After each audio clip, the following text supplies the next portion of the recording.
Casimiro, sinabing hindi ako lumuluhod sa kalaban. Japanese YouTuber, laos na si Casimiro. Bradley, mahina si Pacquiao. Itong at pag-usapan natin. Pero bago ang lahat, pakisubscribe po ng channel ko.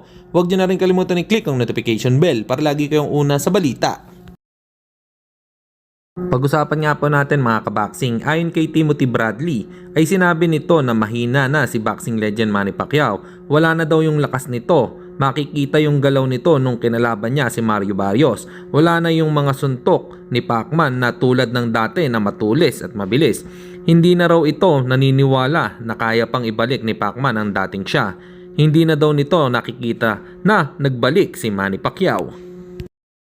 Samantalang Japanese fans at kilalang YouTuber ay sinabi nito na hanga siya kay General Casimiro, bagamat yung karera nito ay parang floating na lang, kumbaga ay laos na ito at wala na yung dating Cuatro Alas na entertainment. Panoodin, pero gusto pa din daw nilang makita ang bakbakang Casimiro versus Luis Pantera Neri. At bukod pa dyan ay hindi na sila interesado sa mga susunod na laban ni Alas. At sa kabilang balita naman tayo mga kaboxing, tila may pinatatamaan na naman si Cuatro Alas, it's my boy, dahil sinabi lang naman ito na siya lang daw ang Pinoy boxer na hindi lumuluhod sa kalaban nito at hindi daw siya kailanman luluhod sa kalaban. Para sa inyo mga kaboxing, ano po opinion nyo dito? Comment lang kayo sa ibaba. Hanggang dito na lang muna ang ating balita. Dito na lang ang aking boxing news report. Babu!